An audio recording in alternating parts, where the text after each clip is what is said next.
I guess did it just take a little bit for everybody to kind of gel, and what did it feel like when everything started to click? Yeah, it's just the first home game. That's just how it is. This is our first time playing with each other, like in a real actual live type game, and I just felt like it just took some time. Obviously second half we kind of played like ourselves. So yeah. TJ, what was it like to look around opening night and see as many people in here? It's the biggest. Seems like it must be the biggest crowd since of a first game since you've been here. Felt great, especially the intensity, especially when Dre was going crazy and Dre was screaming. The intensity from the crowd, it felt great. It felt like we just really stomped on their necks and ended the game right there. So. Seems like in the second half, you guys kind of put like the gas, kind of came out with a lot more intensity. Kind of what changed in that coming from the first half going into the second? Our defense, our on-ball defense and helping defense, because we was terrible in the first half with it. So we had to step that up, and once we did. Yeah, that's what Coach wants our identity to be. Defense, he heavily emphasizes that. So, once our defense intensity just went up in that second half, we just got him out the game. So. What adjustments did you make in terms of improving the defense? More pressure on the ball, more communication. Help side got to be there early and quick. Hands up, get a deflection, make it hard for them to run their offense. So that's all we did. Is that something you guys kind of, because that run, at least looking at it, wasn't like a ton of turnovers. It wasn't a lot of like flashy anything. It just seemed like guarding over and over and over again. Is that something to take pride in and just doing those right things on a play in, play out basis? Yeah, that's what we want our culture to be. Just pressuring guys. You know what I mean? Not trying to let teams run their offense, make them uncomfortable and stuff like that. So, that's like I said, that's what we want our identity to be, and we got to keep on growing and being better in that area. Having this now first actual game under your belt of Frank being both you guys as head coach, how do you evaluate his coaching style in a game setting? I'd say he's very passionate and very about the details. If you mess up something, he's gonna let you know right there. But he's not necessarily gonna be like mad at you about it. He doesn't hold a grudge like that. But if you fix what you're doing, then he'll let you play. But you gotta get the details right. Okay. I mean, yeah, I love Frank. He's a high, like TJ said, high passionate coach. You know what I mean? Like, you feel his energy. You know what I'm saying? And you feed off of that. You know what I mean? Like, he's not gonna let you get away with, little stuff. You know what I mean? Like, the details matter. Everything matters with him. And I feel like that's a mark of a great coach. So. How did you guys as a team sort of keep it together, sort of like not lose your cool and just stay the course? We've been through it in practice. Yeah. It happens in practice all the time. So we really just kind of talked it over in the locker room at halftime. Mm-hmm. And then we came out there with a different energy than we did in the first half. First half was probably like more jitters than anything. Yeah. How important was DeAndre's run early in that second half to sort of build that lead? Oh yeah, very important. I feel like it put them away and it gave us life. It gave us confidence and like, yeah, we know who we are. You know what I mean? Like, this is supposed to happen. No disrespect to that team. They're a great team. Number 5 is a great player, but DeAndre's run just solidified it, and we just took care of business. How do you use you talked about coach having so much passion. How do you use that to further fuel? Because it's only the first game to further fuel the identity of the team, and how are you guys gonna maybe try and use that to maybe better yourselves or better the team as the season goes on? And it starts with him. He can't be the only one that's passionate about playing the game. So if he's passionate, then it goes down the line. Everybody, other coaches passionate, all the players passionate. And that's just gonna build our energy up, and then we're gonna come together and play for one another.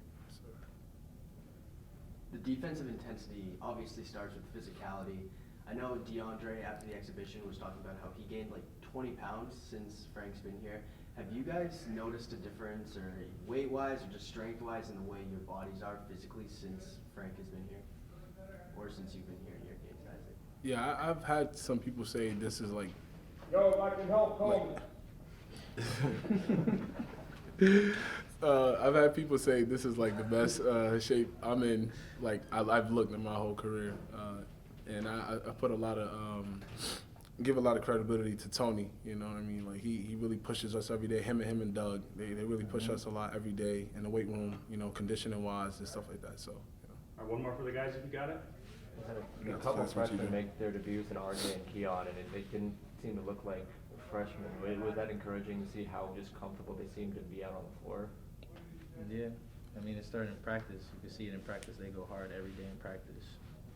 They kind of play like veterans, like they've been here before. Keys, I don't know if you guys know Keys' background. He's a military guy, so he's just straight, always serious. You know what I mean? He's not a typical freshman. He be out there, yo. I'm like, I'm ready to go. All right, good stuff. Thank you guys. All right, appreciate y'all. Thanks, guys. All right, head coach Frank Martin. Coach, you want to start off with a statement, and then we'll open the floor for questions. Yeah, I wasn't real happy with our disposition at practice yesterday. We weren't bad, but we were listless, is a good word for our approach yesterday. And we've been real good for 5 weeks and getting ready for today. I didn't think that we prepared the right way, and my disappointment, because we got some older players on our team, my disappointment wasn't that we weren't as sharp as we needed to be. My disappointment was that nobody demanded that we practice better, knowing that we have a game today, and that to me was a concern. So I've been in a little bit of a foul mood all day today, and then we went out and played that way the first half. No defensive presence whatsoever. Guys gambling, going for steals rather than defending. No rim coverage as far as people dribble driving and dunking balls, and us standing there looking at people. And but you know, we played better the last couple minutes of the first half, I guess, and I thought we played more to who we are the first 12 minutes of the second half. And but that's not how good teams prepare and play. So we're still fighting to find our personality, and it's expected with this team at this moment right now. All right, go ahead with your questions. Attendance was at, I want to say, 4,900 tonight, and that's the most fans since Obi Toppin came here in 2020. What does that mean to you to have such a big crowd on opening night? It was awesome, and I think our players were nervous because of that too. You know, it's I've tried real hard to not speak about the past, because it's not fair to the people that were working here and the players that played here. It's not fair to them to speak about the past. But I said this the other day, I'm going to repeat it again. The job Matt McCall was trying to do to build a program during the COVID years, I got fired because of the COVID years after being in the Final Four a handful of years ago. So that's a complicated deal. It's not easy. And regardless of what's happened in the past, I don't care how many games Noah Fernandez and TJ Weeks have played here. I came here with South Carolina in 19. Was it 19? I want to say it's November of 19. There might have been 1,500 people in the stands that game, and there was no noise, no presence. So our guys, they were nervous. They were nervous, and rightfully so. But we need our fans, man. That was awesome. When I came out for the game, I saw you're walking out of the tunnel. You can feel when there's people in the stands, and I could feel the energy in the building. That's fun. That's fun. But we're halfway there. I think capacity is 9,300, and you said we had how many? 40 what? 4963, I think. So we're slightly above halfway there. We're gonna get it there. We're gonna get this place rocking again, man. What was your kind of thought process, your mindset going in throughout this game, first game as UMass head coach? Unbelievably excited. The players have been incredible. The people that I work with and for here have been incredible. My staff, I absolutely love my staff. I mean, I'm having the time of my life right now, and and our team has personality, which I enjoy. I don't like bland. I can't stand boring. When it's time to be boring, I should be in a rocking chair staring at an ocean somewhere. So I was probably a little too revved up for the game today myself, and with so many first-year players, that's not the right thing to do. And then you add frustration from yesterday, and I probably allowed myself to get a little too worked up today. But our guys were nervous. I can sense it. They were excited, but we came out for Midnight Madness, or Mullins Madness, excuse me. We keep calling it Midnight Madness. I've been asleep at midnight for the last 20 years, so we came out for Mullins Madness, and having those students out there was fun. And our guys were nervous then. And when I came out today, I was like, okay, early in the game, this is going to be a little bit over the top from an emotional standpoint. Noah wants people to come watch him play. Noah's a good player. TJ's a good player. Those guys have played. DeAndre, they've played a lot of years here.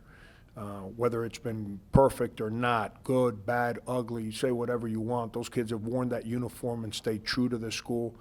And I'm asking them to play a certain way, and they're trying their hearts out to do it. It's awesome that people came out to support them. Sorry for the long answer, but I was waiting for that question because I thought that was powerful for our team today. What did your guys do in that last 3 minutes in the first half and the first 12 minutes in the second half that you really liked? Was it predicated on the defensive end? Was it predicated on taking the extra pass to get the open look? What exactly did you see? They either got tired of me yelling at them or number 5 scoring. I don't know which one it was, but it was one or the other. And we got some stops defensively. We neutralized the point guard rather than let the point guard get wherever he wanted to. And then we converted some opportunities into baskets. I was happy because, we're kind of coasting every time we're up 2, 3, 4, 2, and just kind of coasting and not playing defense. And I can't stand it when we play like that. It drives me crazy. And then we hit a dead spot offensively, and they went bang, bang, bang, and now we're down 4.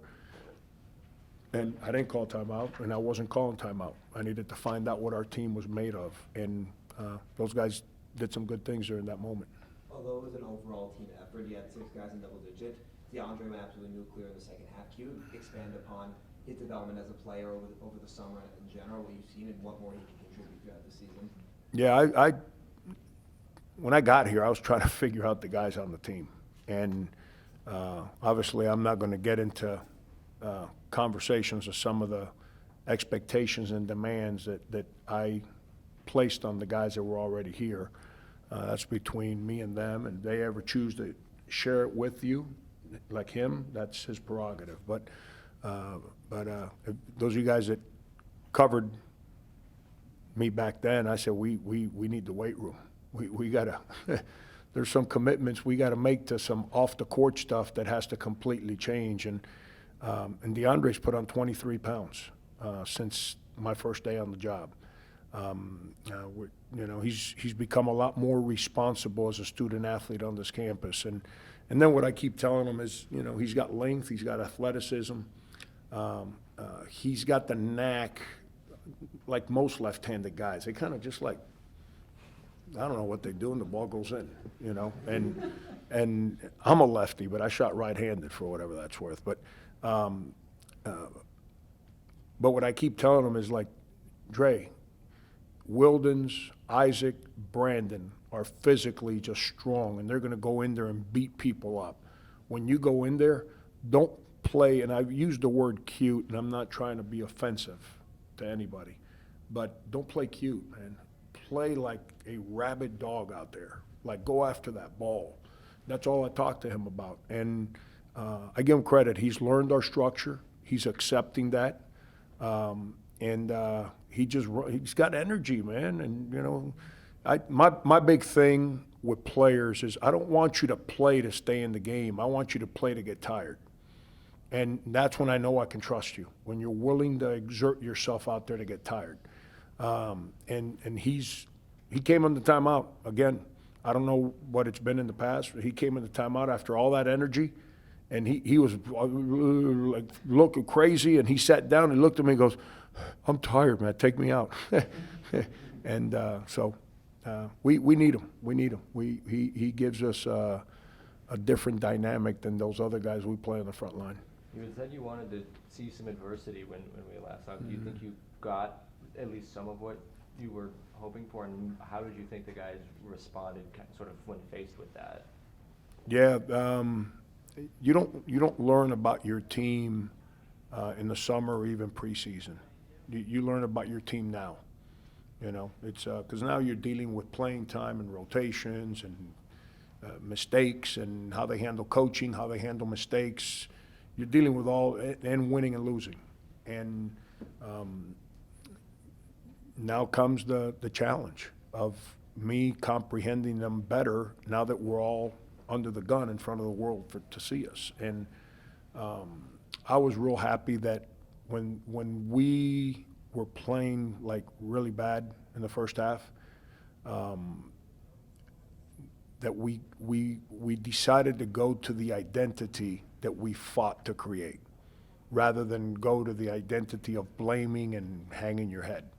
That was fun. You only learn that in the middle of a game. You don't learn that in the summer, you know. And we still got ways to go. We break our offense. We break things off too quick, too much. We have to learn how to play a little bit more disciplined offensively than what we're playing right now. But with that said, 24 assists. I mean, we play fast, only have 13 turnovers. That's a product of having good guards. 18 offensive rebounds. I mean, those things are important. We talk about those things a lot, and to be able to do those things means a lot to me. When you look at how the team is able to like get better over the course of the game, do you find that that's like that foreshadowing, that's indicative of maybe how the season will go with it being your first season and also the first season for many of the players? Yeah, I'm a boring old man. I just worry about tomorrow. I really struggle. I've had a bunch of family here. They came in for the game today, and they're all asking me like, "Hey, where are you going to be Christmas?" And I'm like, "Christmas? I can tell you where I'm going to be at 3 o'clock tomorrow, half asleep in the middle of practice, trying to prepare our team to win a game." And we just got to do this one step at a time. And we're going to hit bumps in the road. I mean, there's too much newness on our team for us not to have bad days. It's going to happen. We just got to make sure that when we have a bad day, we can still figure out. The thing is, can you still win on a bad day? That's when you know you got a good team. We haven't been there yet. So I don't know when that moment comes, how we're going to handle that. But when you still figure out a way to win on a bad day, I don't care who the opponent is, that's when you know you got a good team. And so I'm excited. I'm telling you, these guys are fun. This team's fun. And it's coming, the bad day, the adverse moments, it's coming. I got no idea when they are. But we gotta, when those moments come, you don't run away from who you are, you run towards who you are.